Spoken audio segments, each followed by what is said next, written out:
আল্লাহু ওয়া বারাকাতু। আমরা ধারাবাহিক সূরা বাকারার তরজমা তাফসীর এবং বিশ্লেষণ শুরু করতে যাচ্ছি। পূর্বের দরসগুলো আমরা ধারাবাহিকভাবে শেষ করেছি আলহামদুলিল্লাহ। এভাবে আমরা ধারাবাহিকভাবে কোরআন শরীফের সহজ তরজমা তাফসীর বিশ্লেষণগুলো করার চেষ্টা করব ইনশাল্লাহ, যাতে করে আমরা যারা কোরআন শরীফের কাছাকাছি আসতে চাই বা কোরআন শরীফ বুঝতে চাই, কিছু শিখতে চাই, প্রত্যেক ভাই যেন আমরা কোরআন শরীফকে অন্তত পক্ষে আল্লাহ পাক রব্বুল আলামিন কোরআন শরীফের মধ্যে কি বলছেন, কোরআন শরীফের মধ্যে আল্লাহ তাআলা আমাদেরকে কি মেসেজ দিতে চাচ্ছেন, এই বিষয়টা যেন আমরা জানতে পারি।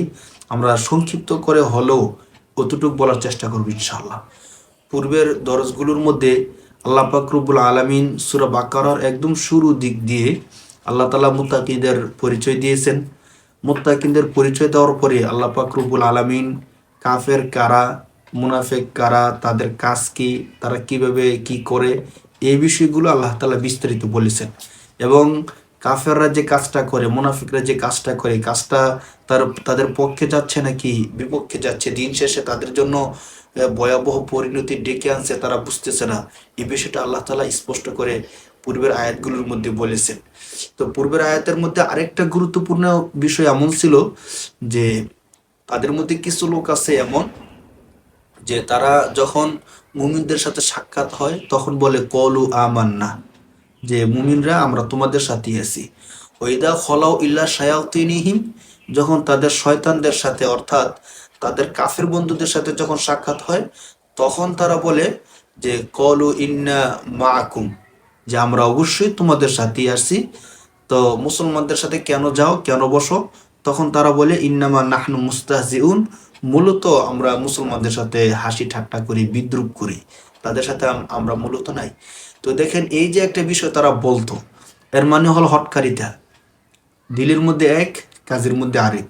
মুসলমানদের কাছে গিয়ে বুঝাতো যে আমরা মুমিন হয়ে গেছি, তোমাদের দলে আছি, কিন্তু কাফেরদের কাছে গিয়ে বলতো যে না, মুমিনদের কাছে আমরা হটকারিতার জন্য যাই, মূলত আমরা তোমাদের সাথেই অর্থাৎ কাফের হিসেবেই আছি।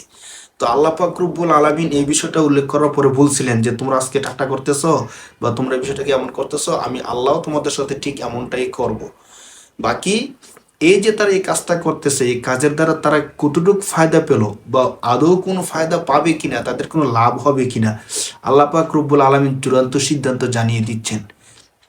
এখান থেকে আল্লাহ পাক রব্বুল আলামিন এই বিষয়গুলো কি স্পষ্ট করে উল্লেখ করবেন। সূরা বাকারার 16 নম্বর আয়াতের মধ্যে আল্লাহ পাক রব্বুল আলামিন বলতেছেন উলাইকাল্লাযীনা ইশতারাফুদ দালালাতা বিল হুদা ফামা রবিহাত তিজারাতুহুম ওয়ামা কানু মুহতাদিন। আল্লাহ তাআলা বলেন উলাইকা, ওই সমস্ত লোক। ওই সমস্ত লোক বলতে কোন সমস্ত লোক? যারা মুমিনদের সাথে ধোঁকাবাজি করেছিল। ইখাদিউনাল্লাহা ওয়াল্লাযীনা আমানু, যারা আল্লাহ এবং আল্লাহকে ধোঁকা দিতে চেয়েছে এবং যারা মুমিনদেরকে বলে আমরা তোমাদের সাথে আছি, পরবর্তীতে কাফেরদের সাথে গিয়ে মিলে যায়, ওই সকল লোকেরাই আল্লাযীনা, যারা ইশতারাফু দালালাতা, ইশতারাফু আল ইশতিরাউ ক্রয় করতে চাওয়া, ক্রয় করা, যারা ক্রয় করেছে আল দালালাতা ভ্রষ্টতাকে, বাতিলতাকে, যেটা ভ্রান্ত, ওই ভ্রান্তকে তারা ক্রয় করতে চায় বা ক্রয় করেছে কিসের বিনিময়ে? বিল হুদা, বা হেওয়াজের জন্য, আল হুদা হেদায়েতের বিনিময়ে। আল্লাহ পাক রব্বুল আলামিন আয়াতের মধ্যে বলতেছেন যে তারা হলো ওই সমস্ত লোক যারা হেদায়েতের বিনিময়ে ভ্রষ্টতাকে ক্রয় করেছে, ভ্রান্তকে ক্রয় করেছে। যেমন আমাদের মধ্যে অনেকে এমন আছে, ধরেন তার বাড়িতে গাভী আছে, গাভী দুধ দেয়, সে দুধ বিক্রি করলো কিন্তু সে নেশা করে, এজন্য সে গাঁজা ক্রয় করলো, অথবা মদ শরাব পান করে, এজন্য সে শরাব ক্রয় করলো। সে কি লাভ করলো নাকি লস করলো? সম্পূর্ণ লস করলো। দুধ তার মেধাকে বৃদ্ধি করত, তার জন্য শরীরের জন্য অনেক বেশি উপযোগী ছিল, কিন্তু সে কি করলো? তার বাড়িতে থাকা দুধ বিক্রি করে দিয়ে সে অন্যর থেকে মদ অথবা গাঁজা অথবা ইত্যাদি, যা স্বাস্থ্যের জন্য সত্যিকার অর্থে ক্ষতিকর এবং মারাত্মক ক্ষতিকর, এমন জিনিসকে ক্রয় করলো। তো আল্লাহ তাআলা এই কথাটা কেন বললেন? সত্যিকার কি মুনাফিকরা কোন কিছু বেচা কিনা করছে? তো আল্লাহ তাআলা এখানে একটা উপমা স্বরূপ এই কথাটা তাদেরকে বলতেছেন যে মূলত এই যে মুনাফিক, এখানে কিন্তু মূলত এই বিষয়টা মুনাফিকদের সাথে সম্পৃক্ত। মুনাফিক তারা কাফেরদের সাথে সত্যিকার অর্থে ছিল, কিন্তু মুসলমানদের সাথে তারা প্রতারণা করছিল। যদিও প্রতারণা করছিল, কিন্তু তারা তো মুসলমানদের সাথে মিশতো, মুসলমানদের হেদায়েতটা তারা সচক্ষে দেখছে, এবং কাফেরদের গুমরাহিটাও তারা সচক্ষে দেখছে, বুঝে সব কিছু। তো মুসলমানদের হেদায়েতটা দেখার পরেও তারা কি করলো, এই হেদায়েতটা তারা নিজেদের মধ্যে নিল না, বরং এই হেদায়েত থেকে তারা ছেড়ে দিল গুমরাহির বিনিময়ে। অর্থাৎ হেদায়েতের পরিবর্তে তারা এই গুমরাহিকেই তারা বেছে নিল। দেখেন বিষয়টা কিন্তু এমনই, তারা কাফেরদের সাথে বলতেছে তোমাদের সাথে আছে, আবার মুসলমানদের সাথে গিয়ে মিলে বলতো যে আমরা ইমান নিয়ে এসেছি। তো আল্লাহ বলতেছে তারা এই কাজের মাধ্যমে সত্যিকার অর্থে তারা হেদায়েতের পরিবর্তে তারা গুমরাহিকে ক্রয় করে নিয়েছে। যেমন আমাদের কিছু ভাই দুধ বিক্রি করে মদ, গাঁজা, শরাব ইত্যাদি ক্রয় করে থাকে। এই কাজটা করে তাদের কি হলো, আল্লাহ তাআলা বলতেছেন ফামা রবিহাত তিজারতুহুম, ফামা রবিহাত, আর রিবহু অর্থ লাভ করা। তো ফামা রবিহাত ফার্স্টের সিগা, ওয়াহেদে মুজাক্কারে গায়েব মাজির সিগা, ফামা রবিহাত সে লাভ করতে পারেনি, ফামা রবিহাত তিজারতুহুম তারা তাদের ব্যবসায় লাভবান হতে পারেনি। ফামা রবিহাত তিজারতুহুম, তিজারতুন অর্থ হলো ব্যবসা। আল্লাহ পাক রব্বুল আলামিন কোরআন শরীফের এই আয়াতের মধ্যে ব্যবসা শব্দটা নিয়ে আসছে, অর্থাৎ তারা যেই বিষয়টা করছে হেদায়েতের পরিবর্তে তারা গুমরাহিকে বেছে নিয়েছে, এর মাধ্যমে তারা আখিরাতের যে পুণ্যবান একটা ব্যবসা ছিল। আল্লাহ পাক রব্বুল আলামিন কোরআন শরীফের এক আয়াতের মধ্যে বলছিলেন যে আল্লাহ পাক রব্বুল আলামিন জান্নাতের বিনিময়ে তোমাদের জান এবং মালকে ক্রয় করে নিয়েছেন। তো এই যে ক্রয় বিক্রয়টা সেটা ছিল লাভবান, কিন্তু তারা হেদায়েতকে বাদ দিয়ে গুমরাহি নেওয়ার কারণে এই ব্যবসার মধ্যে তারা লাভবান হতে পারেনি। ফামা রবিহাত তিজারতুহুম তারা তাদের এই ব্যবসার মধ্যে লাভবান হতে পারেনি। ওমা কানু মুহতাদিন, এবং শুধু লাভ করতে পারেনি বিষয়টি এমন না, বরং তারা হেদায়েত লাভ করতে পারেনি, যেহেতু তারা হেদায়েতকে গুমরাহির পরিবর্তে বিক্রি করে দিয়েছে। কোরআন শরীফের সূরাতুল ফাতির এর 29 নম্বর আয়াতের মধ্যে আল্লাহ তাআলা এই ব্যবসা শব্দটাকে নিয়ে আসছেন। আল্লাহ পাক রব্বুল আলামিন বলেন যে ইন্নাল্লাযীনা ইয়াতলুনা কিতাবাল্লাহ, এখন তারা তো তাদের ব্যবসায় লাভবান করতে পারেনি এবং হেদায়েতও পায়নি। এখন ছোট্ট একটা কথা থেকে যায়, তাহলে কারা সত্যিকার অর্থে আখিরাতের ব্যবসায় লাভবান হয় বা হেদায়েত প্রাপ্ত হয়, হেদায়েত পায়? তো এই আয়াতের সমর্থনে সূরা ফাতিরের 29 নম্বর আয়াতের মধ্যে আল্লাহ তাআলা বলেন ইন্নাল্লাযীনা ইয়াতলুনা কিতাবাল্লাহি, নিশ্চয়ই ওই সমস্ত লোক যারা আল্লাহ তাআলার কিতাবকে পাঠ করে, ও আকামুস সলাতা এবং নামাজ প্রতিষ্ঠা করে। নামাজ প্রতিষ্ঠা করে এর অর্থ কি আমরা সূরা বাকারার একদম প্রথম দর্শের মধ্যে চমৎকারভাবে বর্ণনা করার চেষ্টা করছি। সত্যিকার অর্থে নামাজ প্রতিষ্ঠা কি? আমরা তো নামাজ পড়ি, আদায় করি, তো আল্লাহ তাআলা সব আয়াতের মধ্যে বলছেন নামাজ প্রতিষ্ঠা করে। তো নামাজ প্রতিষ্ঠাটা কি, এই বিষয়টা আমরা বিস্তারিত বলার চেষ্টা করছি সূরা বাকারার প্রথম দর্শের মধ্যে। তো আল্লাহ বলতেছেন যে নিশ্চয়ই যারা আল্লাহর কিতাবকে পাঠ করে এবং নামাজ প্রতিষ্ঠা করে, ওয়াংফাকু মিম্মা রাযাকনাহুম সিররা ওয়া আলানিয়া, এবং আমি আল্লাহ তাদেরকে যে হালাল রিজিক দান করছি, ওই হালাল রিজিক থেকে যারা প্রকাশ্যে অথবা গোপনে আল্লাহর রাস্তায় দান করে, তারা ইয়ারজুনা আকাঙ্ক্ষা করে, প্রত্যাশা করে, তিজারতান এমন একটা ব্যবসার লাং তাবুর, যে ব্যবসা কখনই শেষ হয় না, কখনই ধ্বংস হয় না, কখনই নষ্ট হয় না, বন্ধ হয় না। সুবহানাল্লাহ। তাহলে মুনাফিকরা হেদায়েতের বিনিময়ে গুমরাহিকে ক্রয় করার কারণে তারা তাদের ব্যবসায় লাভবান হতে পারেনি এবং তারা হেদায়েত পায়নি। আর মুমিন যারা কোরআন তেলাওয়াত করে, আল্লাহ পাক এখানে তিনটা সিফতের কথা বলছেন। এক নম্বরে যারা কোরআন তেলাওয়াত করে, দুই নম্বরে যারা নামাজ প্রতিষ্ঠা করে, তিন নম্বরে যারা হালাল রিজিক থেকে দান করে। আল্লাহ বলেন তারা এমন একটা ব্যবসার প্রত্যাশা করে বা এমন একটা ব্যবসার মধ্যে তারা আছে যে ব্যবসাটা কখনই ধ্বংসশীল নয়, বরং আল্লাহ পাক রব্বুল আলামিন আখিরাতে হাশরের ময়দানে 1000 গুণ বৃদ্ধি করে দিবেন। তো সূরা বাকারার 16 নম্বর আয়াতের মধ্যে আল্লাহ তাআলা এই বিষয়টা মুনাফিক এবং কাফেরদের এই বিষয়টা স্পষ্ট করছেন। পরবর্তী আয়াতসমূহের মধ্যে আল্লাহ পাক রব্বুল আলামিন চমৎকার দুইটা দৃষ্টান্ত তাদের জন্য স্থাপন করবেন। মেসালগুলো কেমন? ধরেন মেসালগুলো হয় এমন যখন একটা মানুষকে কোনো জিনিস বোঝানোর দরকার হয় অথবা অনেকক্ষণ বলার পরে বিষয়টা বুঝে আসতেছে না, তখন যদি একটা এক্সাম্পল দেওয়া যায় তাহলে বিষয়টা সহজে বুঝে যায়। আমরা দেখছি যে শিক্ষকদের মধ্যে সবচেয়ে গুরুত্বপূর্ণ এবং ভালো শিক্ষক কাকে বলা হয়? যে সময় উপযোগী চমৎকার মেসাল, দৃষ্টান্ত, এক্সাম্পল নিয়ে আসতে পারে। ধরুন ক্লাস করানো হচ্ছে, একটা বিষয় পড়ানো হচ্ছে বারবার, কিন্তু কেউ বুঝতেছে না, অথবা কিছু ছাত্র বুঝে কিছু ছাত্র বুঝতেছে না, তখন যদি সাথে সাথে একটা গ্রহণযোগ্য সময় উপযোগী একটা এক্সাম্পল দিয়ে দেওয়া যায়, তাহলে সমস্ত ছাত্ররা বুঝতে, হ্যাঁ ঠিক আছে, এতক্ষণ বুঝি নাই কিন্তু আমরা এখন বুঝছি। যেমন করে কাফেরদের মধ্যে যারা খ্রিস্টান ছিল তৎকালীন সময়ে, ইহুদি নাসারা যারা ছিল, তাদের একটা দাবি ছিল যে হজরত ঈসা আলাইহিস সালাতু ওয়াস সালাম তিনি আল্লাহ তাআলার পুত্র, আল্লাহ তাআলা সরাসরি তার এই পুত্রকে দুনিয়ার মধ্যে প্রেরণ করছেন, যেহেতু তার পিতা নাই, নাউজুবিল্লাহি মিন যালিক। তো তাদের মনে প্রাণী বিষয়টা একদম দৃঢ়ভাবেই ছিল। কিভাবে দৃঢ়ভাবে ছিল? তারা এই বিষয়টাই বিশ্বাস করতো। রাসূলুল্লাহ সাল্লাল্লাহু আলাইহি সাল্লামের সামনে যখন এসে উপস্থাপন করলো যে আপনি বলতেছেন ঈসা আলাইহিস সালাম মারিয়ামের সন্তান, তা তো আমরা জানি, মারিয়ামের গর্ভ দিয়ে আসছে, কিন্তু মূলত এটা আল্লাহর সন্তান। তখন আল্লাহ রাসূল সাল্লাল্লাহু আলাইহি সাল্লাম বললেন যে না, এটা আল্লাহ রাসূল সাল্লাল্লাহু আলাইহি সাল্লাম তাদের এই কথাকে অস্বীকার করলেন, বললেন আল্লাহর কোনো সন্তান হয় না, লাম ইয়ালিদ ওয়া লাম ইউলাদ ওয়া লাম ইয়াকুল লাহু কুফুয়ান আহাদ। তখন তারা অবাক হয়ে গেল, তারা বলল, বলেন কি, যদি পৃথিবীর মধ্যে কি এমন দৃষ্টান্ত আছে যে বাবা ছাড়া সন্তান হয়?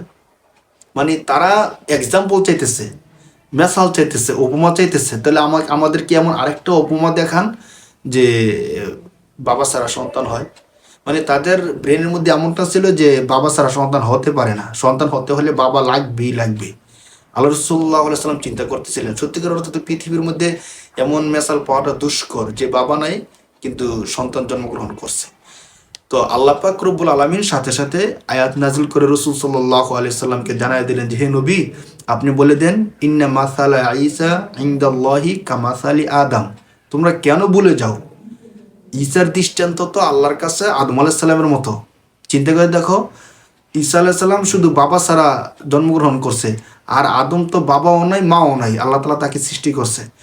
যে আল্লাহ বাবা এবং মা ছাড়া আদম আলাইহিস সালামকে সৃষ্টি করতে পারেন, হে নবী আপনি তাদেরকে বলে দেন সে আল্লাহই বাবা ছাড়া ঈসা আলাইহিস সালামকে জন্ম দিতে পারে। সুবহানাল্লাহ। তো এক্সাম্পলগুলো আসলে আমাদের কাছে অনেক বেশি সহজ হয়ে যায়। আল্লাহ পাক রব্বুল আলামিন 17 নম্বর আয়াত থেকে তাদের দৃষ্টান্তগুলো উপস্থাপন করতেছেন চমৎকার করে। আল্লাহ তাআলা বলেন মাসালুহুম, মাসালুন এক বচন, আমসালুন বহু বচন, অর্থ দৃষ্টান্ত, এক্সাম্পল, উদাহরণ। তাদের দৃষ্টান্ত কামাসালিল্লাযী, ওই ব্যক্তির মতো। কা হরফেজর তাসবিহ এর জন্য আসে, মত বোঝানোর জন্য আসে। কা মাসালিল্লাযী, আল্লাযী ইসমে মৌসুল, কোন ব্যক্তির মতো? ইস্তাওকদা, যে প্রজ্বলন করেছে। আল ইস্তিকদু, ইস্তাইকদা, যে প্রজ্বলন করেছে। নার, আগুন। নারুন এক বচন, আর নিরানুন হলো বহু বচন, প্লুরাল। তাহলে আল্লাহ পাক রব্বুল আলামিন বলেন তাদের দৃষ্টান্ত হলো ওই ব্যক্তির মতো যে আগুন প্রজ্বলন করেছে, আগুন জ্বালিয়েছে। আগুন জ্বালানোর পরে ফালাম্মা আদাআত মা হাওলাহু, ফালাম্মা, ফা অতএব আতফের জন্য আসে। লাম্মা যখন, আদাআত মাজি ওয়াহিদ মুজাক্কারে গায়েবের সিগা, ফার্স্টের সিগা।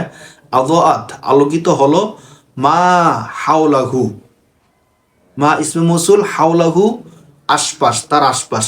একজন ব্যক্তি আগুন প্রজ্বলন করলো, আর যখন আগুন জ্বালানোর পরে তার আশপাশ যখন প্রজ্বলিত হলো, যাহাবাল্লাহু বিনুরিহিম। যাহাবা অর্থ হলো যাওয়া, কিন্তু জাহাবার সেলা যখন বা আসে, পরবর্তীতে হরফুল জর বা আসে, তখন নিয়ে যাওয়া অর্থ হয়। ইতিবিল মা, পানি নিয়ে আসো। তাহলে দাহাবাল্লাহু, আল্লাহ তাআলা নিয়ে গেছেন, বিনুরিহিম, তাদের নূরকে। এই আয়াতটা একটু আমাদেরকে বুঝতে হবে, যেহেতু উপমা দৃষ্টান্তগুলো বোঝা এতটা ইজি না, একটু সময় নিয়ে আমাদেরকে উপমাগুলো বুঝতে হয়, কারণ উপমার মধ্যে ছোট্ট করে অনেক বিষয়কে বলে দেওয়া হয়। আমরা যখন কাউকে তিরস্কার করতে চাই বা বড় একটা কিছু বোঝাতে চাই, তখন শুধু ইঙ্গিত দিয়ে বলি ওই যে ওইটার মতো, তো শুধু এতটুকু বলার মাধ্যমে কিন্তু আমরা বিশাল বড় একটা ইতিহাস বর্ণনা করে ফেলি। তো আল্লাহ পাক রব্বুল আলামিন সেম এখানে ছোট্ট করে বলছেন, কিন্তু বিশাল ইতিহাস এখানে আল্লাহ তালা বুঝিয়ে ফেলার চেষ্টা করতেছেন। তো আল্লাহ তালা বলতেছেন যে তাদের দৃষ্টান্ত হলো ওই ব্যক্তির মতো যে আগুন জ্বালায়, যখন তার আশপাশ ওই আগুনে আলোকিত হয় তখন আল্লাহ তালা তাদের নূরকে নিয়ে নিয়ে যান, ছিনিয়ে নেন। তো তাদের নূরকে যখন ছিনিয়ে নেন তখন কি অবস্থা হয়? ও তারকা হুম, তারকা ইয়েত্রুকু অর্থ ছেড়ে দেওয়া, হুম তাদেরকে, ফি জুলুমাত, জুলুমাতুন এক বচন, জুলুমাতুন বহু বচন, ফি জুলুমাতিন অন্ধকারের মধ্যে, ফি হরফুল জর। তাহলে যখন আল্লাহ তালা তাদের আলোকে নিয়ে যান তখন তাদেরকে রেখে যান অন্ধকারের মধ্যে, এমন অন্ধকার লা ইউবসিরুন, যে অন্ধকারে তারা আর পথ দেখতে পায় না। যদি কোরআন শরীফের সহজ সরল অনুবাদের দিকে তাকান তাহলে বোঝাটা খুবই দুষ্কর। এর সরল অনুবাদ কি?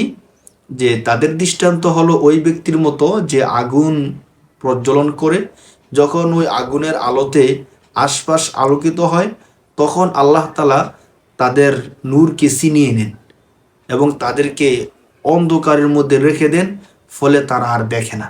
এর দ্বারা কি বোঝানো হলো, আল্লাহ তালা কি বললেন, আসেন আমরা একটু বোঝার চেষ্টা করি। পূর্বের আয়াতগুলোর মধ্যে আল্লাহ পাক রব্বুল আলামিন কাফেরদের অবস্থা বলছিলেন যে নবী আপনি তাদেরকে যত সতর্ক করেন তারা শুনবে না, কারণ তারা মন থেকে স্থির করে নিয়েছে যে আমরা সত্যকে গ্রহণ করব না। একটু খেয়াল করেন, তৎকালীন সময়ে কাফের যারা ছিল, মুনাফিক যারা ছিল, রসুল সাল্লাল্লাহু আলাইহি সাল্লামের সত্যতা তারা অনেকভাবে দেখছে। একই তো হলো রসুল সাল্লাল্লাহু আলাইহি সাল্লাম জীবনে কোনোদিন মিথ্যা কথা বলেননি। রসুল সাল্লাল্লাহু আলাইহি সাল্লাম শিক্ষা দীক্ষা না জানা সত্ত্বেও চমৎকার সাহিত্যপূর্ণ ভাষায় কোরআন তাদের সামনে তেলাওয়াত করতেন।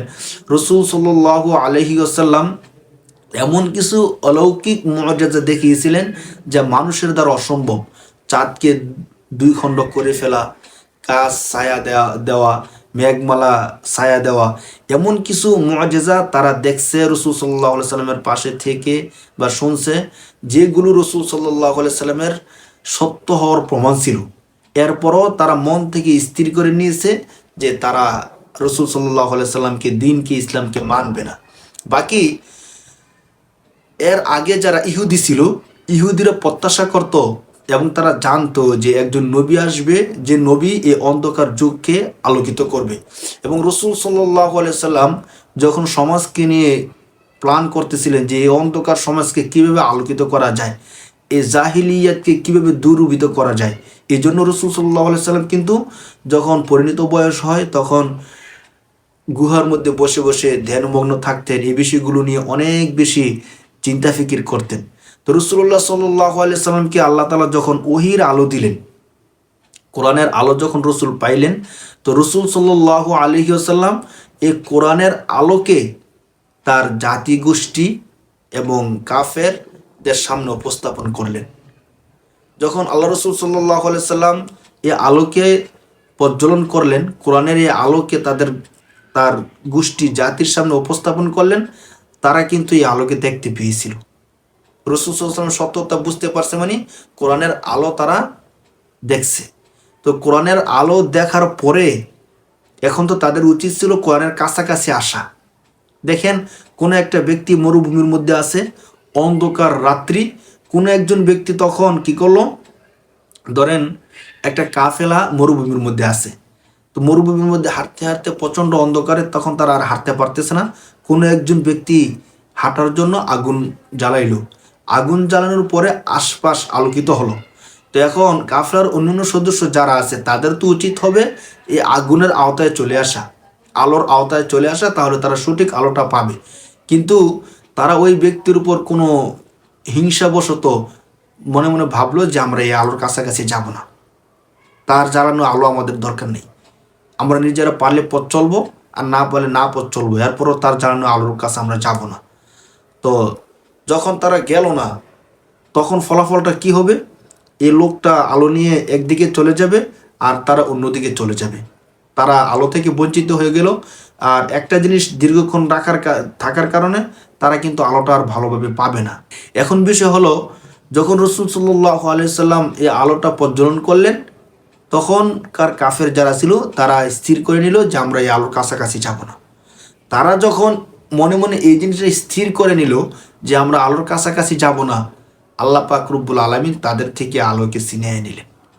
এই দৃশ্যটাকে আল্লাহ তাআলা ফুটিয়ে তুলতেছেন যে ফালাম্মা আদআত মা হাওলাহু, আশপাশ যখন আলোকিত হলো ওই ব্যক্তির আগুন প্রজ্বলনের কারণে, তখন দাহাবাল্লাহু বিনুরিহিম, মূলত তারা যখন স্থির করে নিয়েছে যে আমরা এই আলোর কাছাকাছি যাব না, তখন আল্লাহ তাআলা তাদের থেকে আলোটা ছিনিয়ে নিয়েছেন। কেননা কোরআন শরীফের আয়াতের মধ্যে আল্লাহ পাক রব্বুল আলামিন বলছেন ওয়াই তাযানা রব্বুকুম লাইন শাকারতুম লাযিদান্নাকুম ওয়ালাইন কাফারতুম ইন্না আযাবি লাশাদীদ। আল্লাহ বলছেন যে শোনো, আমি তোমাদেরকে একটা ঘোষণা দিচ্ছি, আমি আল্লাহ তোমাদেরকে যে নিয়ামত দিব, এই নিয়ামতের শুকরিয়া যারা আদায় করবে আমি আল্লাহ নিয়ামতকে বৃদ্ধি করে দিব, আর যারা নিয়ামতের শুকরিয়া আদায় করবে না তাদের থেকে নিয়ামত আমি কেড়ে নিব এবং তাদেরকে কঠিন শাস্তির মধ্যে নিয়ে আসব। তো কোরআন, ইমান, ইসলাম, রসুল এগুলো সত্যিকার অর্থে মানব জীবনের শ্রেষ্ঠ নিয়ামত। তো কাফের মুনাফিকরা যখন এই শ্রেষ্ঠ নিয়ামতগুলো পাওয়ার পরেও অপেক্ষা করলো, গুরুত্ব দিল না, তখন আল্লাহ পাক রব্বুল আলামিন তাদের থেকে এই নিয়ামতরা ছিনিয়ে নিলেন। এই বিষয়টাকে আল্লাহ তাআলা উপস্থাপন করতেছেন যে মাসালুহুম কামাসালিল্লাযী ইসতাওকাদা নারা, তাদের দৃষ্টান্ত হলো ওই ব্যক্তির মতো যিনি আগুন প্রজ্বলন করলেন। আগুন প্রজ্বলন করার পরে ফালাম্মা আদআত মা হাওলাহু, যখন ওই আগুনে আশপাশ আলোকিত হলো, যাহাবাল্লাহু বিনুরিহিম, তারা এই আলোকে গ্রহণ না করার কারণে আল্লাহ তাআলা তাদের থেকে এই আলোকে ছিনিয়ে নিলেন। অর্থাৎ রাসূল সাল্লাল্লাহু আলাইহি সাল্লাম কোরআনের আলো তার জাতির সামনে প্রজ্বলন করলেন। কাফের এবং মুনাফিকরা তারা মন থেকে স্থির করে নিল যে না, আমরা রসুলের জ্বালানো এই আগুন আমরা নিব না, এই আলো আমরা নিব না। অনেক কারণে তারা এই কাজটা করছিল। যে রসুল সাল্লাল্লাহু আলাইহি সাল্লামের ব্যাপারে তারা বলছিল যে মুহাম্মদই কেন নবী হবে, আর কি মক্কার মধ্যে কেউ নাই যে নবী হবে, আরও কত ধনী আছে, কত ক্ষমতাশীল আছে, তারা কেন নবী হলো না, ইত্যাকার বিভিন্ন বাজে কথা বলে তারা সে আলোকে আর গ্রহণ করলো না।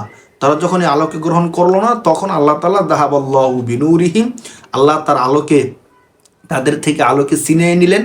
ওয়া তারাকাহুম ফি যুলুমাতিন, এবং তাদেরকে এমন অন্ধকারের মধ্যে নিমজ্জিত করলেন, লা ইউবসিরুন, ফলে তারা আর দেখে না, দেখবে না। 18 নম্বর আয়াতের মধ্যে আল্লাহ পাক রব্বুল আলামিন তাদের আরও কিছু বিষয় উল্লেখ করতেছেন। তাদের বিষয়গুলো কেমন?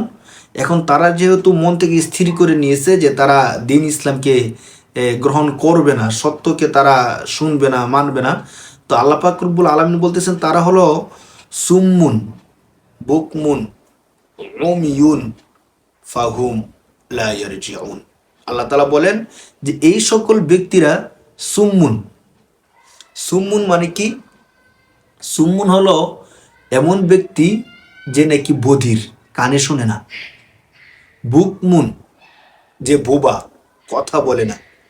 উময়ুন অন্ধ, যে চোখে দেখে না। এই শব্দগুলো একটু খেয়াল করেন। সুম্মুন এটা হলো বহু বচন, এর এক বচন হলো আসুম্মুন। আর বুকমুন হলো বহু বচন, এর এক বচন হলো আবকামু। উময়ুন বহু বচন, আমা হলো এক বচন, সিঙ্গুলার আর প্লুরাল। তাহলে সুম্মুন আসুম্মুন হলো বধির, যারা কানে শোনে না। আর বুকমুন আবকামু হলো বোবা, যারা কথা বলতে পারে না। উমিয়ুন আমা হলো অন্ধ, যারা চোখে দেখে না। তো আল্লাহ বলতেছেন তারা মূলত বধির, বোবা, অন্ধ। যেহেতু তাদের মধ্যে এই সমস্যাগুলো আছে, অতএব ফাহুম লা ইয়ারজিউন, তারা আর কখনোই ফিরে আসবে না। আর রুজুউ রাজা ইয়ারজিউ অর্থ ফিরে আসা। ফাহুম অতএব, ফা হরফে আতফ, হুম জমির প্রনাউন, লা ইয়ারজিউন তারা ফিরে আসবে না। তো এখানে বিষয়টা একটু খেয়াল করেন। এই আয়াতটাও চমৎকার একটা আয়াত। মুনাফেক এবং কাফেরদেরকে আল্লাহ পাক রব্বুল আলামিন যে শব্দগুলো দিয়ে উপস্থাপন করেছেন, আল্লাহ পাক রব্বুল আলামিন এখানেও তাসবিহ উপমা দিচ্ছেন। কেমন? যে এই সমস্ত ব্যক্তিরা দেখেন, অথচ যারা কাফের মুনাফেক তারা কিন্তু কথা শুনে, কথা বলতে পারে এবং তারা চোখেও দেখে। এরপর আল্লাহ তাআলা বলতেছেন তারা হলো বধির, বোবা এবং অন্ধ। কেন বলতেছে? কারণ তারা রাসূল সাল্লাল্লাহু আলাইহি সাল্লামের আশপাশে থাকার ফলে তারা সত্যকে দেখছে, সত্য জানে, সত্য বুঝে, এরপরও তারা সত্যকে স্বীকার করে না। অনেক সময় এমন হয় কি, ধরেন আমরা অনেক কিছু শুনি, শোনার পরও এখন আমি বুঝাতে চাই না যে এই জিনিসটা আমি শুনছি। কেন? কারণ আমি যদি এই জিনিসটা বুঝাতে চাই যে আমি শুনছি, তখন আমার উপর জরিমানা আসবে, অথবা আমার উপর অনেক বিধিবিধান চাপবে। এই বয়ে আমরা অনেক কিছু শুনেও বুঝাই যে না আমি শুনি নাই, মানে আমি এমন একটা ভাব ধরে থাকি যে আমি শুনি নাই। একেই আল্লাহ পাক রব্বুল আলামিন ব্যক্ত করতেছে সুম্মুন শব্দের মাধ্যমে, বধির। অথচ কাফের মুনাফিক যারা ছিল তারা কি বধির ছিল? তারা তো সব কথাই শুনতো, সত্য শুনেও না শোনার ভান ধরতো। এজন্য আল্লাহ তাআলা তাদেরকে বলতেছেন বধির, বোবা। তারা কথা বলতে পারতো, এরপরও আল্লাহ তাআলা তাদেরকে বোবা বলতেছেন কেন? তারা কিন্তু রাসূল সাল্লাল্লাহু আলাইহি সাল্লামের কথাগুলো শুনতো এবং বুঝতো। তো তারা তখনকার সময়ে সেলিব্রিটি ছিল, প্রসিদ্ধি ছিল। তো প্রসিদ্ধি থাকার কারণে তারা রাসূল সাল্লাল্লাহু আলাইহি সাল্লামের সত্য কথাগুলোকে মানুষের সামনে প্রচার করতে পারতো না। মানে রাসূল সাল্লাল্লাহু আলাইহি সাল্লাম যদি কখনো ভালো কথা বলতেন বা সত্য কথা যেগুলো সবার সামনে স্পষ্ট, ওই কথাগুলো তারা স্বীকৃতি দিত না। কেন? কারণ তাদের ফলোয়ার কমে যাবে, যারা তাদেরকে ফলো করে, তাদের কথা অনুযায়ী চলে, তারা চলে যাবে, তাদেরকে তিরস্কার করবে, এই বয়ে। যেমন এখনকার সময়ে দেখবেন আমাদেরও অনেক সেলিব্রিটি আছে যাদেরকে অনেক মানুষ ফলো করে, এবং সাধারণ বিষয় আছে, এই বিষয়টা সত্য, জনগণ অনেক লেখালেখি করতেছে, অনেক প্রতিবাদ করতেছে, কিন্তু আমাদের এমন বড় বড় সেলিব্রিটি আছে দেখবেন তারা এই বিষয়গুলো নিয়ে মুখ খুলতেছে না, কিছু বলতেছে না। তখন কেউ কেউ বলে যে এমন একটা বিষয়, এমন স্পষ্ট একটা সত্য আমরা সবাই বুঝতেছি, সবাই জানতেছি, শুধু তিনি বুঝতেছে না, তিনি জানতেছে না, আমরা সবাই এত লেখালেখি করতেছি, অথচ উনি এক শব্দে একটা প্রতিবাদ করতেছে না। তো তারা তো অনেক কিছু ভাবে, তারা মনে করে যে আমি যদি এখন সত্যকে স্বীকার করি, হ্যাঁ, সত্যকে যদি আমি লেখালেখি করি, তাহলে আমার ফলোয়ার কমে যাবে, আমার উপর অনেক চাপ বিধিনিষেধ চলে আসবে, আমার এই সেলিব্রিটিগিরি আর চলবে না। তখন তারা সত্যকে আর উপস্থাপন করতে চায় না। তো ঠিক তখনকার সময়েও এমনটা ছিল, যুগ যুগ ধরে এমনটা থাকতো। এখন সোশ্যাল মিডিয়ার কারণে আমরা অনেক বেশি আমাদের সামনে চোখে পড়ে, তখন কারোর সময় চোখে পড়তো না, কিন্তু মানুষের অনুসরণ করা বা এইভাবে বড় পদের মধ্যে থাকা, এই অবস্থাটা তখনও ছিল। তো তারা যেহেতু সত্যকে জেনেও মানুষের সামনে উপস্থাপন করতো না, বলতো না, এই জন্য আল্লাহ তাআলা তাদেরকে বলতেছেন তারা হলো বোবা। সত্যিকার অর্থে তারা কি বোবা ছিল? না, তারা সত্যকে মানুষের সামনে উপস্থাপন না করার কারণে আল্লাহ তাআলা তাদেরকে বোবা বলতেছেন। আর অমিয়ন একই জিনিস, অন্ধ। তারা রাসূল সাল্লাল্লাহু আলাইহি সাল্লামের মুআজিজাগুলো নিজের চোখে দেখছে, এবং রাসূল সাল্লাল্লাহু আলাইহি সাল্লামের সত্যতাকে তাদের অন্তর্চক্ষু দিয়ে স্পষ্ট আকারে বুঝতেছে। অনেক কাফের এমন ছিল যারা জানতো রাসূল সত্য, কিন্তু তারা স্বীকৃতি দিত না। স্বয়ং রাসূল সাল্লাল্লাহু আলাইহি ওয়াসাল্লামের চাচা আবু তালেব, তিনি তো 100% জানতেন যে রাসূল সাল্লাল্লাহু আলাইহি সাল্লাম সত্য নবী। আবু জেহেলও জানতো সত্য নবী, কিন্তু মুখে তারা স্বীকৃতি দিত না।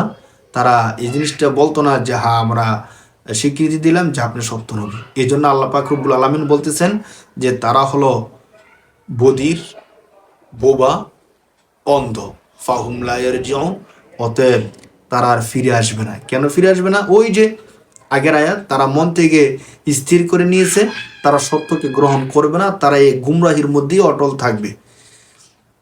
আল্লাহ পাক রব্বুল আলামিন এর পরবর্তী আয়াতের মধ্যে, অর্থাৎ 19 নম্বর আয়াতের মধ্যে আল্লাহ পাক রব্বুল আলামিন আরেকটা দৃষ্টান্ত উপস্থাপন করতেছেন চমৎকার করে। ওই দৃষ্টান্তর বিষয়টা এমন, কাফেরদের এবং মুনাফিক যারা ছিল তারা রাসূল সাল্লাল্লাহু আলাইহি সাল্লামের আশেপাশে থেকে দ্বীনের কিছু বিষয় দেখতো, গোপন করত, কিছু নিজে বিশ্বাস করত, আর অনেক কিছু বিশ্বাস করতো না। তো এই দৃষ্টিকোণ থেকে তারা যখন মুসলমানদের কাছাকাছি যেত, যখন সহজ বিষয়গুলো দেখতো, তখন তারা সেগুলো লুফে নেওয়ার চেষ্টা করত। আর যখন কঠিন বিষয়গুলো দেখতো, তখন তারা আবার দূরে সরে যেত। যেমন ধরেন যখন কোনো গনিমতের মাল আসতো, তখন তারা সেখানে ভাগ নেওয়ার জন্য সবাই গিয়ে হাজির হয়ে যেত। কিন্তু যখন আবার কঠিন কোনো যুদ্ধের ডাক আসতো, তখন তারা সেখান থেকে দূরে সরে যেত। কোরআন শরীফের অনেক আয়াতের মধ্যে বিষয়গুলো স্পষ্ট করে দেওয়া আছে। বিশেষ করে খায়বারের যুদ্ধ সহজ একটা যুদ্ধ, সেখানে গেলে জয়লাভ করবে এবং গনিমতের মাল পাবে, সেটা নিশ্চিত ছিল। তখন ওই যে মুনাফেক যারা বিভিন্ন যুদ্ধ থেকে ফিরে আসছিল, যেমন বদরের যুদ্ধে মুনাফেকরা দূরে সরে গিয়েছিল, উহুদের যুদ্ধে 300 মুনাফেক যুদ্ধ না করে ফিরে এসেছিল মাঝপথ থেকে। তো এই সকল মুনাফেকরাই যখন আবার খায়বারের যুদ্ধ আসলো, তখন তারা বলল যে আমাদেরকে আপনাদের সাথে নিয়ে চলেন। তো এই বিষয়টাকে আল্লাহ কত চমৎকারভাবে উপস্থাপন করবে দেখেন, যে তারা হলো এমন যে যখন একটু সহজ বিষয় দেখে বা নিজেদের লাভ হবে এমন কোনো বিষয় দেখে তখন মুমিনদের সাথে থাকে, আবার যখন একটু কঠিন বিষয় দেখে তখন তারা মুমিনদের থেকে সরে যায়। এই দৃষ্টান্তটা আল্লাহ তাআলা সংক্ষিপ্ত আকারে দেওয়ার চেষ্টা করতেছেন। দেখেন আল্লাহ পাক রব্বুল আলামিন বলতেছেন আও, অথবা এই সকল কাফের এবং মুনাফিকদের দৃষ্টান্ত হলো কা। কা হরফে তাসবি দৃষ্টান্ত দেওয়ার জন্য, এক্সাম্পল দেওয়ার জন্য আসে, হরফুল জর।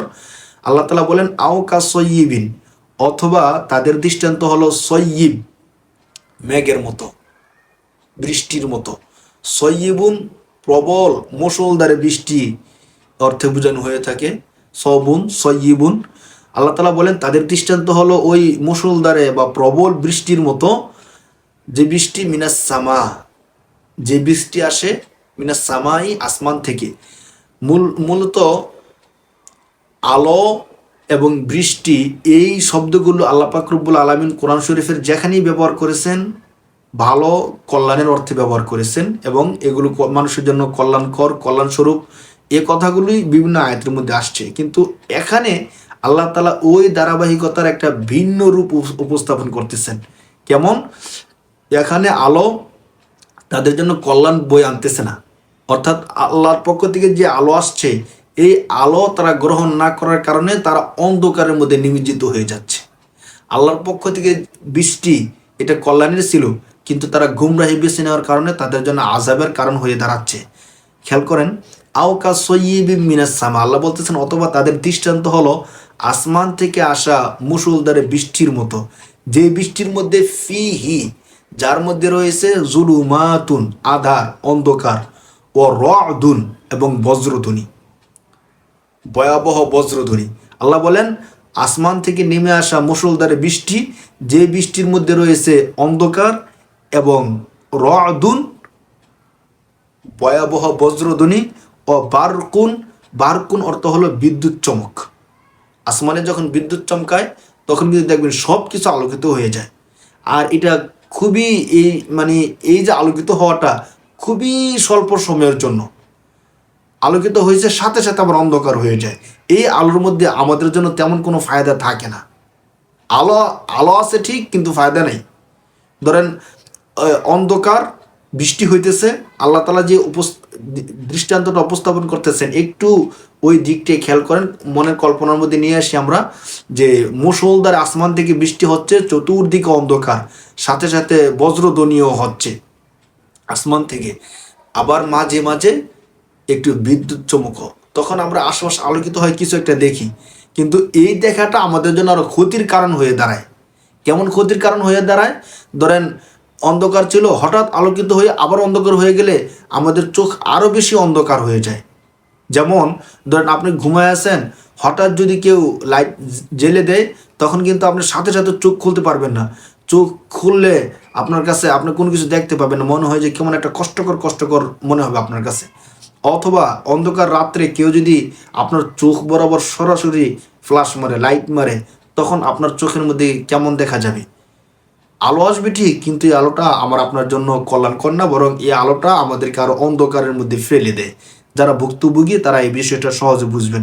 আল্লাহ তাআলা বলতেছেন অথবা আসমান থেকে নেমে আসা মুষলধারে বৃষ্টি, যার মধ্যে রয়েছে জুলুমাতুন অন্ধকার, ও রাদুন বজ্রধ্বনি, ও বারকুন সাথে আবার বিদ্যুৎ চমক। এখন কি হলো?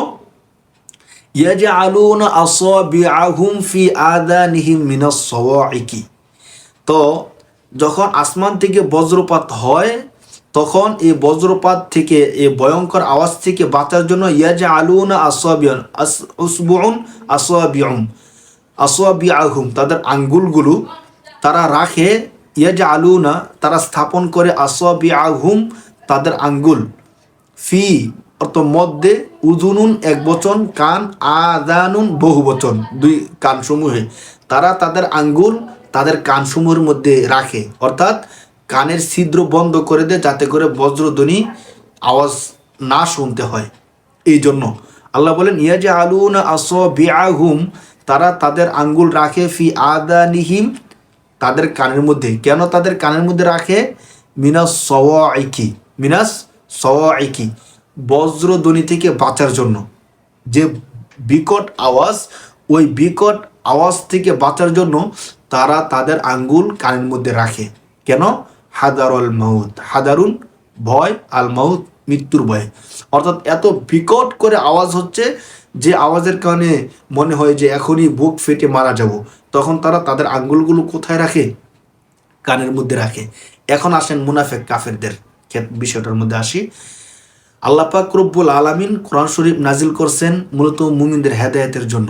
আসমান থেকে যে বৃষ্টি আসে, বৃষ্টি আসে মূলত জমিনকে আবাদ করার জন্য, ফসল সবুজ শ্যামল হওয়ার জন্য।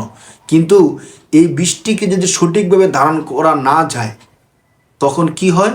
এই বৃষ্টি প্লাবন সৃষ্টি করে ফেলে। যেমন নূহ আলাইহিস সালামের জাতিকে আল্লাহ তাআলা আসমান থেকে বৃষ্টির মাধ্যমে, নিচ থেকে পানি উদ্গীরণের মাধ্যমে ধ্বংস করে দিয়েছিলেন। তো আল্লাহ তাআলা যদি হেদায়েতের জন্য, ভালোর জন্য দিয়ে থাকেন তাহলে সেটা অনেক ভালো হয়, কিন্তু যদি কারো অকল্যাণের জন্য হয় তখন তাকে সেটা ধ্বংস করে দেয়। তো এখানে কোরআন শরীফ যখন নাজিল হয়েছে, দেখেন কোরআন শরীফের মধ্যে জান্নাতের কথা যেমন আছে, জাহান্নামের কথা আছে। হ্যাঁ, মানুষকে যদি আমরা ভালো কাজ করি যেমন শান্তি পাবো, খারাপ কাজ করলে শাস্তি পাবো, এই বিষয়গুলো আসছে। তো কোরআনকে যদি সঠিকভাবে ধারণ করা যায় আমাদের জন্য কল্যাণ আর কল্যাণ, আর যদি কোরআনকে সঠিকভাবে ধারণ করা না যায় তাহলে আমাদের অকল্যাণের কোনো শেষ নেই। আল্লাহ পাক রব্বুল আলামিন এই কথাটা বলতেছেন যে কোরআন যখন তাদের কাছে আসলো, তারা কোরআনকে দেখলো, কিন্তু কোরআনের বাণী তারা মানবে না, স্থির করে নিয়েছে। এজন্য অন্য আয়াতের মধ্যে আল্লাহ পাক রব্বুল আলামিন বলেছেন, আর আমরাও ইতিহাসের মধ্যে পড়েছি যে কাফেররা যখন কোরআন তেলাওয়াত শুনতো, রাসূলের কথা শুনতো, তখন তারা কানের মধ্যে হাত দিয়ে রাখতো। কানের মধ্যে হাত দিয়ে রাখে কেন? তুমি মানলে মানো, না মানলে না মানো, কিন্তু কানের মধ্যে হাত দিয়ে রাখতে হবে কেন? তারা মনে করতো যে কোরআন এমন একটা মুআজিজা, কারো কানের মধ্যে প্রবেশ করলে সে মুমিন হয়ে যাবে।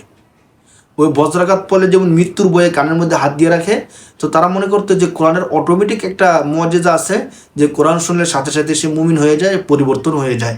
এই জন্য তারা চাইতো যে কোরআনের শব্দও যেন তাদের কানের মধ্যে না প্রবেশ করে, মানে অনিচ্ছাকৃতভাবে যেন তাদের কানের মধ্যে না যায়, যাতে করে আবার না জানি তাদের মধ্যে পরিবর্তন চলে আসে, না জানি তারা মুমিন হয়ে যেতে হয়। এই জন্য তারা কানের মধ্যে আঙ্গুল দিয়ে রাখতো এবং বলতো যে যেখানে কোরআন তেলাওয়াত হবে তোমরা সেখানে হই হুল্লোড় করবে, হইচই করবে, যাতে করে কোরআনের শব্দটা নিচে পড়ে যায় এবং তোমাদের আওয়াজটা উপরে চলে যায়। তো এই বিষয়গুলো তো আমরা কোরআনের মাধ্যমে জানছি। তো কাফেররা এই কাজটা করতো। আল্লাহ তাআলা এখানে উদাহরণের মাধ্যমে বুঝাতে চাচ্ছেন যে আল্লাহ তাআলা তো নাজিল করছেন কোরআন, তো এই কোরআন ছিল তাদের জন্য হেদায়েত। বাকি যারা গোনা করবে, গোমরাহির পথ বেছে নিবে, তাদের জন্য শাস্তি। কিন্তু তারা এই কোরআনকে শুনলো না, কোরআনকে মানলো না, কোরআনের পরিবর্তে তারা গোমরাহিকে বেছে নিল। আল্লাহ পাক রব্বুল আলামিন এখানে বলতেছেন যে মৃত্যু ভয়ে তারা তাদের কানের মধ্যে আঙ্গুল দিয়ে রাখে, অথচ আল্লাহু মুহীতুম বিল কাফিরিন, আল্লাহ তাআলা কাফেরদেরকে বেষ্টন করে আছেন। মুহীত আল ইহাতত, বেষ্টন করা, পরিবেষ্টন করা, বিল কাফিরিন, কাফেরদেরকে। এই যে কাফেররা মনে করতেছে যে এই তো কোরআন শুনলাম না, নিজের মতো করে চললাম, রাসূল যতক্ষণ থাকে ততক্ষণ দাওয়াত দিই, দাওয়াতটা না নিলেই হলো, আমি বেঁচে গেলাম। মনে করে যে কোরআন থেকে দূরে সরে গেলে তখন আমি আমার মতো করে চলতে পারবো, যা ইচ্ছা তা করতে পারবো, খাওয়া দাওয়া ফুর্তি করে দুনিয়াটা মস্ত বড়, ঠিক এমন। কিন্তু তা আল্লাহ তাআলা বলতেছেন তারা জানে না যে তারা যেন আল্লাহর বেষ্টনের বাইরে না। কোরআন শরীফের সূরা রহমানের মধ্যে আল্লাহ পাক রব্বুল আলামিন বলছে না যে তোমাদের যদি এমন ক্ষমতা থাকে যে তোমরা দুনিয়া থেকে বাইরে চলে যেতে পারবে, তাহলে চলে যাও। কিন্তু মানুষের এমন কোনো ক্ষমতা নাই যে ক্ষমতা দিয়ে মানুষ আল্লাহর আয়ত্তের বাইরে থেকে চলে যেতে পারবে। আল্লাহ তাআলা এই কথাটা বলছেন। তো আল্লাহ তাআলা বলতেছেন আল্লাহু মুহীতুম বিল কাফিরিন, কাফেররা জানে না আল্লাহ তাআলা কাফেরদেরকে বেষ্টন করে রেখেছেন। তারা সাময়িকভাবে কোরআন থেকে দূরে গিয়ে মন চাই জিন্দিগিতে চলবে ঠিক, কিন্তু দিন শেষে আল্লাহর দিকে ফিরে যেতে হবে। তাদের এই বিষয়ের জ্ঞান নেই। আল্লাহ তালা বলতেছেন যে আল্লাহ তালা কাফিরদেরকে বেষ্টন করে আছে, আল্লাহ তাদেরকে বেষ্টন করে আছেন, তারা আল্লাহর বেষ্টনের বাইরে যেতে পারবে না। বাকি যারা ওই পরিস্থিতির মধ্যে আছে, আল্লাহ বলতেছেন যে ইয়াকাদুল বারকু ইয়াখতফু আবসারহুম, কাদা ইয়াকাদু নিকটবর্তী হওয়া, প্রায় কাছাকাছি হয়ে যাওয়া। ইয়াকাদুল বারকু বিদ্যুৎ চমকটা এমন যে ইয়াখতফু আবসারহুম তাদের চোখগুলোকে নষ্ট করে দিবে, জলসে দিবে এমন।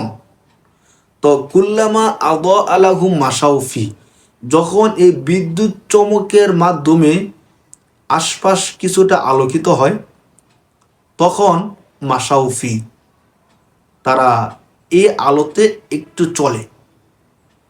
ওয়াইদা আযলামা আলাইহিম, আবার যখন বিদ্যুৎ চমক চলে যায়, অন্ধকার হয়ে যায়, কমু তারা ঠায় দাঁড়িয়ে থাকে, স্থির হয়ে যায়। অর্থাৎ এই যে তারা অন্ধকার রাত্রিতে বজ্রাঘাতের মধ্যে আসে, আবার বিদ্যুৎ চমক হয়, এই বিদ্যুৎ চমকে একটু আলোকিত হয় তো একটু তারা সামনে যায়, আবার যখন অন্ধকার হয়ে যায় তখন তারা আবার দাঁড়িয়ে যায়, তারা আবার পথ খুঁজে পায় না। তো আল্লাহ তাআলা বলতেছেন ওয়ালাউ শা আল্লাহু লাযাহাবা বিসামিহিম ওয়া আবসারিহিম। আমরা এর আগের শব্দটা একটু বুঝি। ওই যে আমরা প্রথমে বলছিলাম, যখন তারা একটু সহজ স্বাভাবিক মনে করে তখন মুমিনদের সাথে থাকে, অর্থাৎ গনিমত পাওয়া যাবে, লাভ হবে, এমন কিছু যখন তারা দেখে ইমানের মধ্যে, তখন তারা মুমিনদের সাথে যাওয়ার চেষ্টা করে। আবার যখন কঠিন যুদ্ধের হুকুম দেওয়া হয় বা রোজা রাখতে বলা হয়, জাকাত দিতে বলা হয়, তখন তারা আবার মুসলমান থেকে দূরে সরে যায়। আল্লাহ তাআলা ইমানের আলোর এই দৃশ্যটাকে তাদের সামনে উপস্থাপন করতেছেন যে বিদ্যুৎ চমকটা তাদের জন্য এমন হয়ে গেছে, যখন একটু আলোকিত হয় তখন তারা একটু পথ চলে, যখন আবার আলো বন্ধ হয়ে যায়, একটু কঠিন হয়ে যায়, তখন তারা আবার পিছনে ফিরে যায়।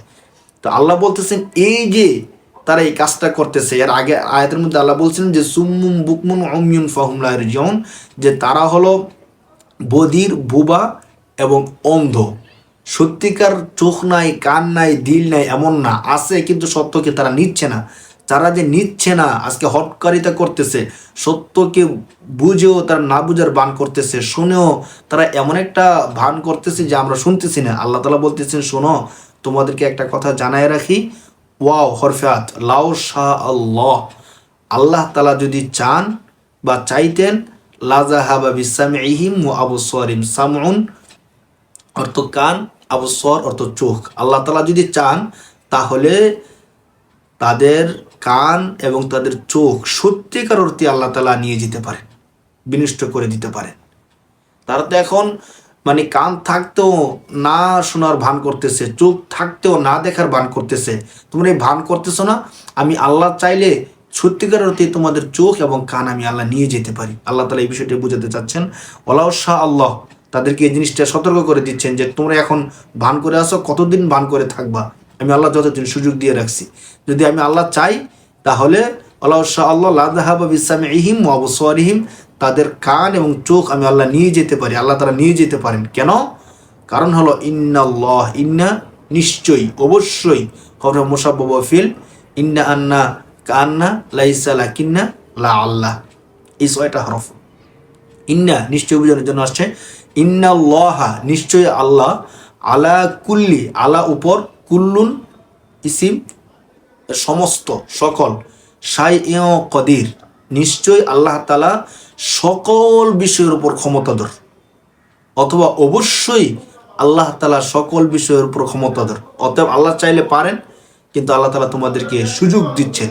তোমরা যদি সুযোগের সদ্ব্যবহার না করো, সঠিক ব্যবহার না করো, আল্লাহ তাআলা তোমাদের এগুলো ছিনিয়ে নেবেন।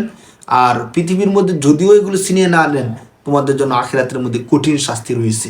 এই জন্য যারা সংশয়বাদী, যারা সংশয়ের মধ্যে রয়েছেন, তাদেরকে আল্লাহ তাআলা সতর্ক করতেছেন যে তোমরা সংশয়ের মধ্যে না থেকে সঠিক দিনের আলোকে গ্রহণ করো।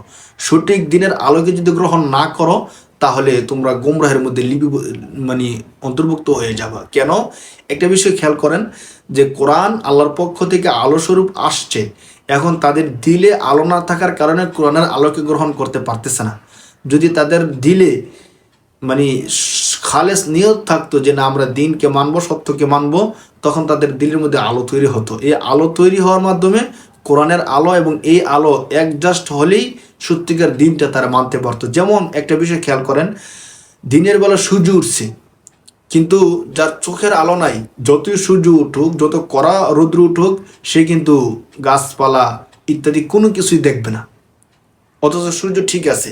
আবার কোনো ব্যক্তি যদি এমন হয় যে তার চোখের আলো সব ঠিক আছে, কিন্তু আজকে সূর্য উঠে নাই, ভোর হয় নাই, রাত্রি অন্ধকার, তখন কি আমরা কোনো কিছু দেখি না?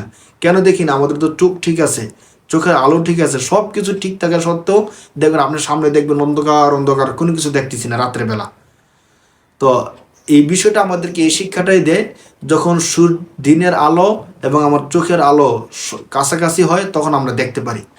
যখন দুইটার যে কোনো একটা না থাকে, হয়তো সূর্যের আলো নাই কিন্তু আমার চোখের আলো আছে, তখন রাত্র হয়ে যায়, আমরা আর কোনো কিছু দেখি না। আবার সূর্যের আলো আছে, আমার চোখে আলো নাই, তখন আমরা দেখি না। একটা মানুষ সঠিক হেদায়েতে থাকার জন্য সত্যিকার অর্থে কোরআনের হেদায়েতের দরকার আছে, আলোর দরকার আছে, এবং দিল থেকে আমরা নিয়ত করে নেওয়া, স্থির করে নেওয়া যে হ্যাঁ আমি কোরআনকে মানবো, সত্যকে আমি মানবো। তখন দিলের মধ্যে একটা নূর তৈরি হয়, ওই নূরেরও তৈরি দরকার আছে। আল্লাহ পাক রব্বুল আলামিন প্রত্যেকের মধ্যে এই নূরটা দিয়ে রাখছেন, কিন্তু ফিতরতগতভাবে। কিন্তু আমরা বড় হয়ে এই নূরটাকে নষ্ট করে ফেলি। হাদিসের মধ্যে এর ব্যাপারেই ইঙ্গিত দেওয়া আছে, কুল্লু মাউলুদি ইউলাদু আলাল ফিত্র ওয়া আবওয়াহু ইউহাফিদানিহি আও ইউনাসসিরানিহি আও ইউমাজ্জিসান। আল্লাহ তাআলা আমাদেরকে বুঝার তৌফিক দান করুক। এই আয়াতগুলোর মধ্যে আল্লাহ পাক রব্বুল আলামিন মুনাফিক এবং কাফেরদের দৃষ্টান্তগুলোকে বোঝানোর চেষ্টা করছেন সহজ ভাষায়, যে একটা মুনাফিক এবং কাফের তারা দিনের আলোর কাছাকাছি এসেও কিভাবে সে আলো থেকে আবার বঞ্চিত হয়ে যায়, দিনের আলো কাছে পাওয়ার পরও কিভাবে তারা আবার অন্ধকারের মধ্যে চলে যায়। তো কোরআন, রসুল, ইসলাম, দিন এগুলো হলো আলো। যারা এগুলোকে গ্রহণ করবে তারা আলোর মধ্যে থাকবে, নিশ্চিতভাবে জান্নাতে প্রবেশ করতে পারবে ইনশাআল্লাহ। আসসালামু আলাইকুম ওয়া রাহমাতুল্লাহ।